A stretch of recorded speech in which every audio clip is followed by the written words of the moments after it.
welcome back to my channel. So friends, in today's video we are going to revise our chapter Influenza of class 8th of English.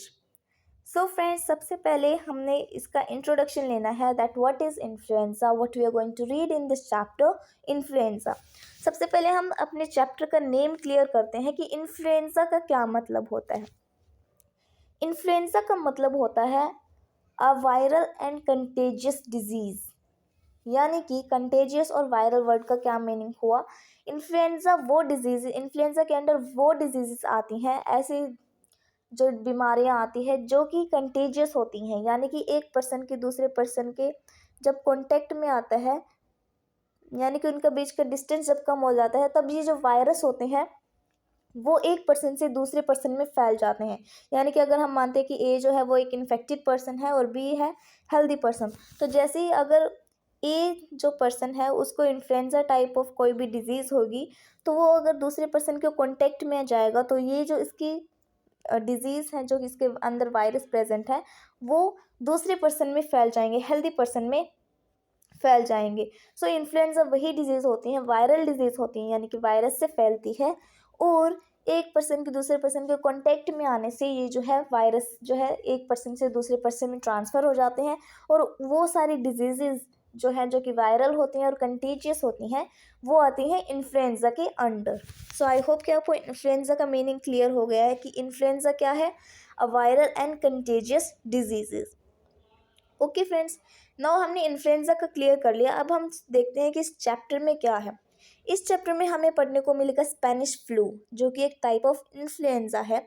अब हमने कोविड-19 को भी देखा है कि किस तरीके से कोविड-19 ने हमारा जो कितनी डिफ़िकल्टीज़ हमारे सामने ला दी गई थी. उसी तरीके से इन्फ्लुएंजा, एक और इन्फ्लुएंजा जो कि है स्पेनिश फ्लू, उसके बारे में हम इसमें चैप्टर में पढ़ेंगे कि किस तरीके से जब स्पेनिश फ्लू पूरी दुनिया में फैला हुआ था तब लोगों का क्या हाल था और क्या क्या चीज़ें उन्होंने फेस की थी. जिस तरीके से कोविड-19 में हमने बहुत सारी चीज़ों को फेस किया था, उसी तरीके से स्पेनिश फ्लू भी है जो एक पैंडमिक है, कंटेजियस एंड वायरल डिसीज. सो हम कह सकते हैं कि कोविड-19 और स्पेनिश फ्लू दोनों ही इन्फ्लुएंजा के अंडर आते हैं. Okay friends, so I hope the introduction of the chapter is clear. Now let's move towards a paragraph parts. It is in 1918 as a terrible flu pandemic swept the world. Children danced to this nice nursery rhyme.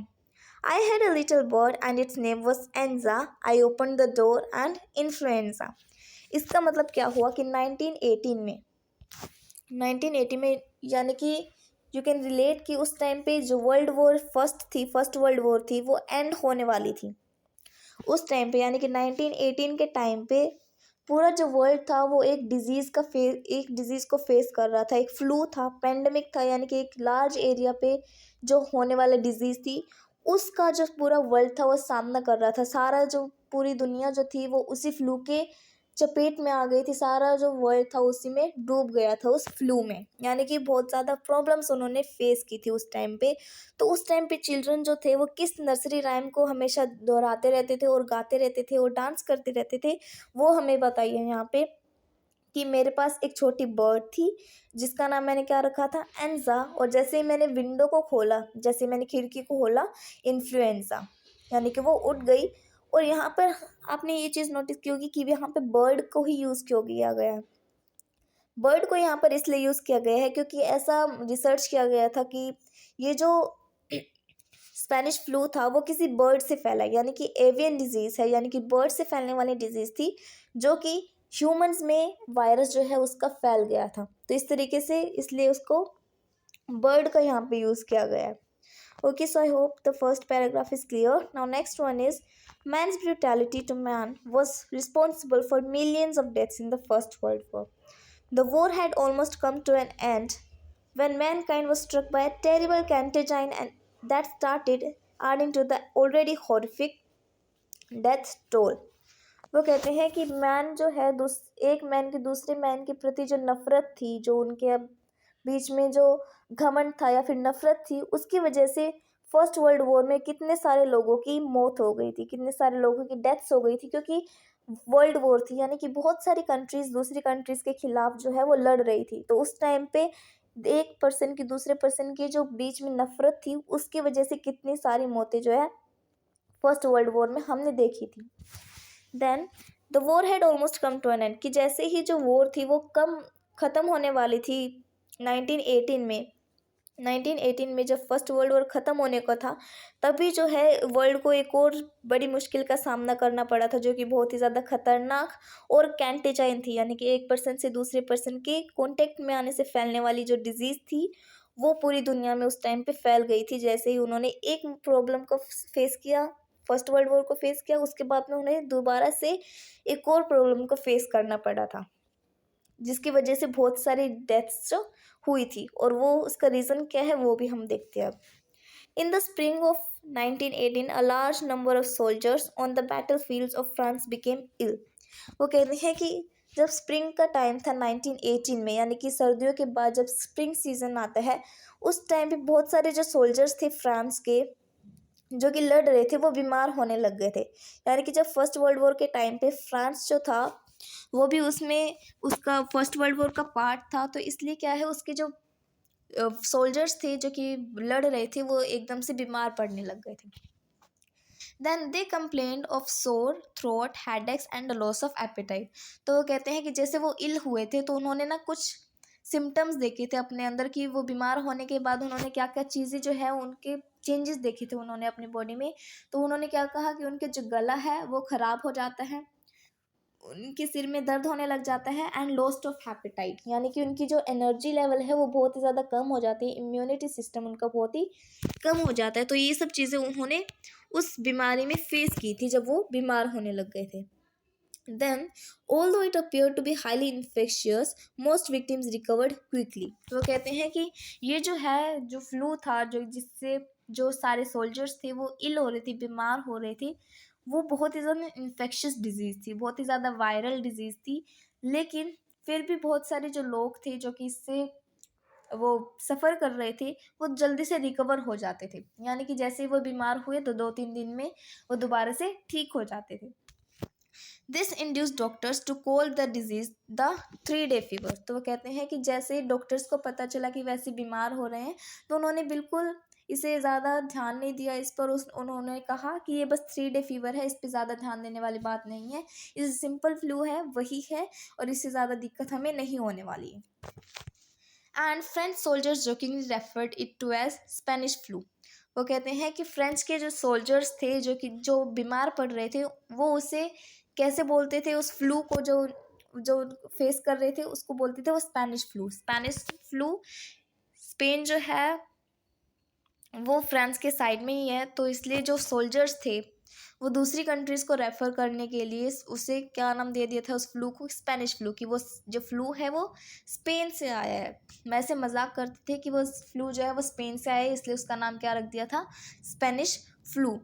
While in Spain they cold the it is the French flu. तो जैसे कि France में वो Spain का नाम बिगाड़ रहे थे कि वो स्पेनिश फ्लू है, कि वो स्पेन को नीचा दिखा रहे थे कि वो जो फ्लू है वो स्पेन से आया है, उनकी तरफ पॉइंट आउट कर रहे थे।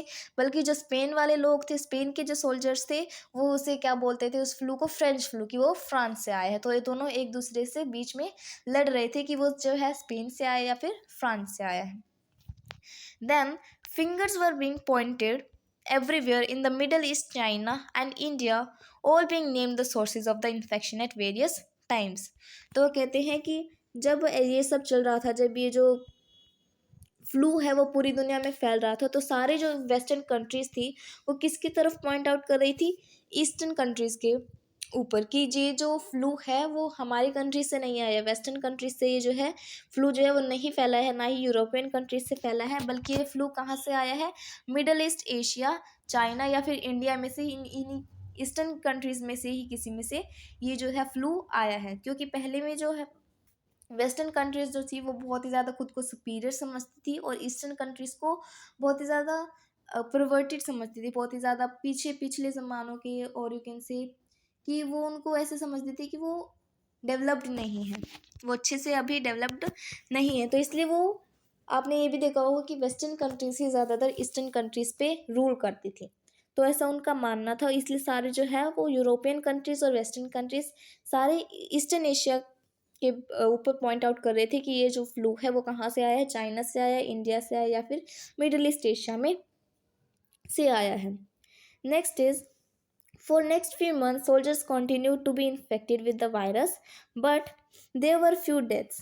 तो वो कहते हैं कि उसके बाद में कुछ मंथ्स के बाद, जैसे स्प्रिंग ओवर होने लगा, समर शुरू होने लगी, उसके बाद में सोल्जर्स जो है और भी ज़्यादा इल होने लगे, क्योंकि वो कंटेजियस डिजीज़ थी, एक पर्सन से दूसरे पर्सन में फैल जाती थी और सोल्जर्स तो बहुत सारे इकट्ठे रहते थे, तो इसलिए सोल्जर से सोल्जर वो आगे जो है फ्लू फैलता गया, जिसकी वजह से बहुत सारे सोल्जर्स की मौत भी हो गई थी, उनकी डेथ भी हो गई थी। लेकिन उस टाइम पे बहुत ही कम सोल्जर्स की डेथ होती थी, क्योंकि बहुत सारे रिकवर हो जाते थे। Then however in the summer of 1918 the symptoms grew much verse.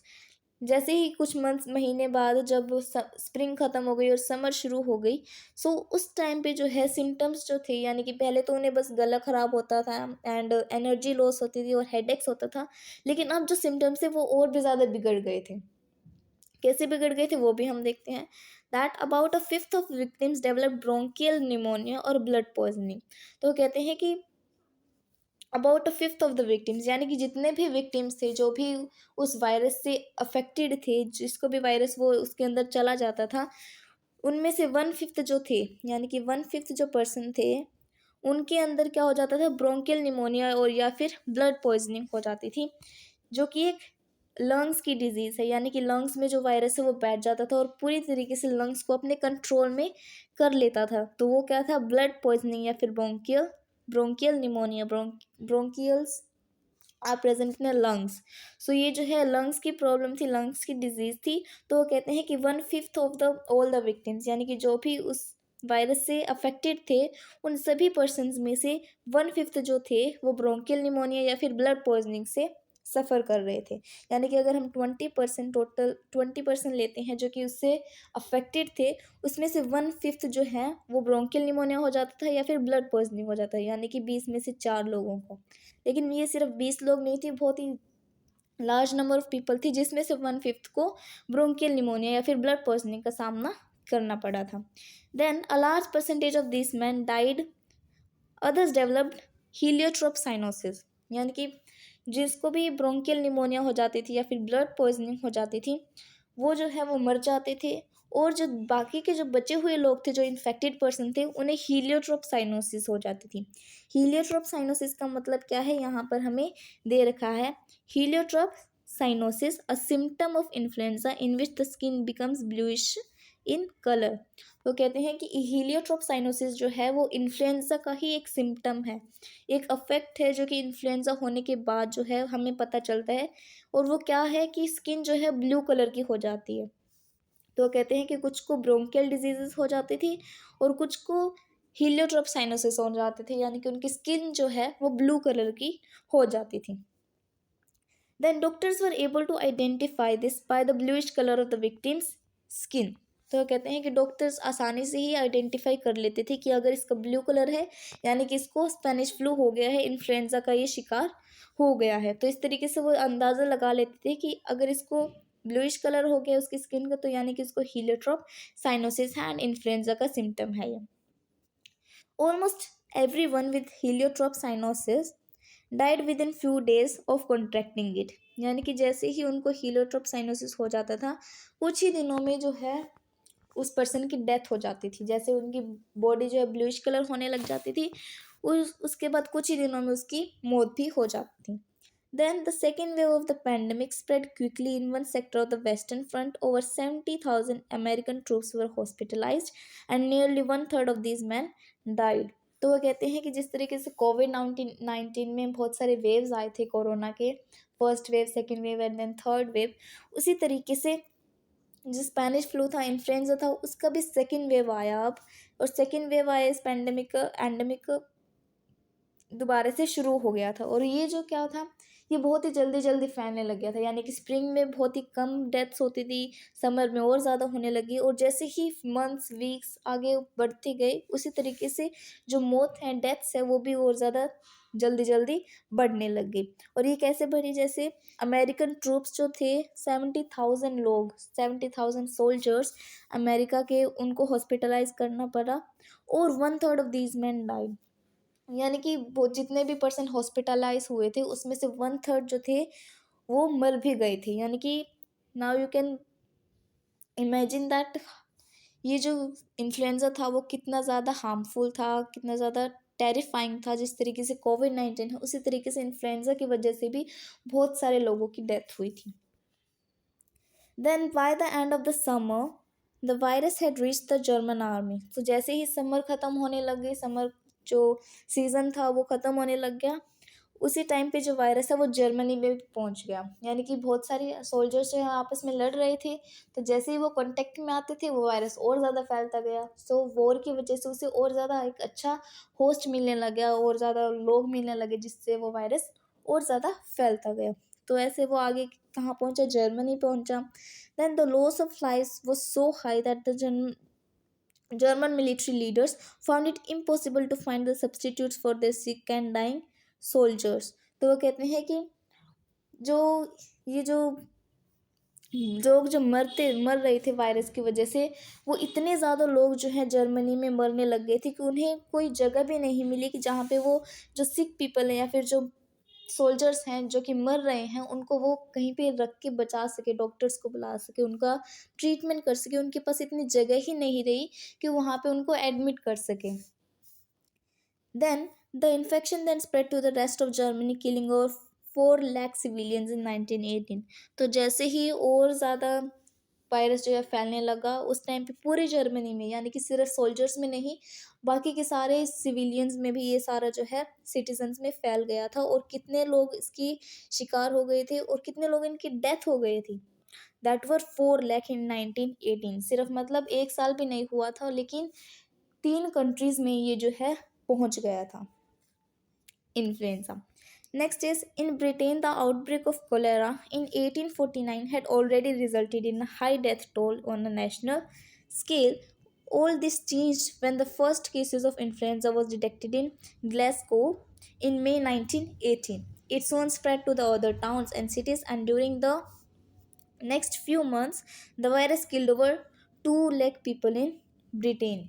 तो कहते हैं कि जब ब्रिटेन में जब आया ये जो इन्फ्लुएंजा आया, उससे पहले ही 1849 में, यानी कि 1918 और उससे पहले 1849 में ब्रिटेन ने एक पहले ही एक पैंडमिक का सामना किया था, एपिडेमिक का सामना किया था, जो कि कोलेरा थी, जिसकी वजह से बहुत सारे लोगों की डेथ हो गई थी। और उसके बाद ही 1918 में उनको दोबारा से उसी चीज़ का फेस करना पड़ा, लेकिन अब डिज़ीज़ क्या थी, इन्फ्लुएंजा थी, स्पेनिश फ्लू था। तो इसके बाद में जो है इन्फ्लुएंजा और भी ज़्यादा इसमें फैलता गया, ब्रिटेन में भी, यानी कि इंग्लैंड में भी फैलता गया। और उस टाइम पे कितने लोगों की जो है डेथ हुई थी, 2 लाख पीपल इन ब्रिटेन। तो वो जो है इन्फ्लुएंजा की वजह से उनकी डेथ हो गई थी। Then Britain became desperate to prevent the spread of disease. Streets were sprayed with chemicals and people began to wear anti-germ mask। सो वो कहते हैं कि ब्रिटेन जो है वो बहुत ही ज़्यादा चाहता था कि वो अपने डिज़ीज़ को रोक सके, क्योंकि उन्होंने पहले ही अपने बहुत सारे लोगों को खोया था, उनकी डेथ हो गई थी कोलेरा की वजह से, और इन्फ्लुएंजा भी अब दोबारा से फैल रहा था। तो उसके लिए वो बहुत ही ज़्यादा अब जो है उससे बचना चाहते थे, इसलिए उन्होंने बहुत सारी चीज़ों को लागू किया, जिस तरीके से केमिकल स्प्रे किए स्ट्रीट्स में, और पीपल को ये कहा कि सारे जो है एंटी जर्म मास्क पहने, जिस तरीके से हमने कोविड-19 में पहने थे मास्क, उसी तरीके से इन्फ्लुएंजा के टाइम पे भी, यानी कि 1918 में भी उन्होंने मास्क जो हैं वो लागू किए थे। So influenza was also like कोविड-19। Okay, then next is civic-minded factory owners changed their no-smoking rules in the mistaken belief that tobacco fumes could kill the virus. Other people wanted to believe the eating of lentil porridge would protect them from this killer disease। तो जैसे ही ये Britain में आया तो कुछ civic minded factory owners, यानी कि ऐसे लोग जो कि अपनी कंट्री का भला चाहते थे, वो चाहते थे कि उनकी कंट्री में और ज़्यादा वो इन्फ्लुएंजा जो है वो ना फैले, इसलिए उन्होंने क्या किया कि वो उनके जो रूल था कि नो स्मोकिंग रूल जो था, कि वहाँ पर सिगरेट पीना मना है, स्मोकिंग करना मना है, तो वो जो है उन्होंने रूल चेंज कर दिया। उन्होंने कहा कि स्मोकिंग अब कर सकते हैं, और उन्होंने ये सोचा कि अगर हम स्मोकिंग करेंगे तो शायद इस फ्यूम से, जो तंबाकू के जो फ्यूम्स होते हैं, उसकी जो आग हमारे अंदर जाती है, वो जो है उस वायरस को किल कर सकते हैं। तो उन्होंने ऐसा सोचा कि हम स्मोकिंग करेंगे तो हम इस वायरस को किल कर सकते हैं, लेकिन असल में ऐसे उसको कोई जो है उससे कुछ फ़ायदा नहीं हुआ था। तो कुछ पीपल ऐसा सोच रहे थे, तो दूसरे जो लोग थे वो ऐसा बिलीव कर रहे थे कि अगर हम पोरिज खाएंगे, यानी कि बहुत सारी सैलेड्स खाएंगे, तो उससे हम जो है इस वायरस से बच सकते हैं। देन हम देखते हैं कि ये जो है कामयाब हुआ था या नहीं, इन दोनों का पीपल का ये जो उनकी बिलीव्स थी कि या तो हम स्मोकिंग करेंगे या फिर हम पोरिज खाएंगे, तो उससे क्या वायरस किल हो जाएगा। Then while this heroic and imaginative attempt to deal with new strain of influenza went on and no effective treatment was in sight, मतलब कि ये दोनों जो आइडियाज थे कि स्मोकिंग करने से वायरस किल हो जाएगा या फिर सैलेड खाने से हो जाएगा किल, तो ये सब जो है इनमें से कुछ भी काम नहीं किया था। ये सारे जो अटेम्प्ट्स थे वो फेल होते जा रहे थे और ट्रीटमेंट का कोई भी, मतलब इसका इन्फ्लुएंजा को कोई भी ट्रीटमेंट नहीं आया था, कोई भी इलाज नहीं मिला था अभी तक। I look at you and it's easy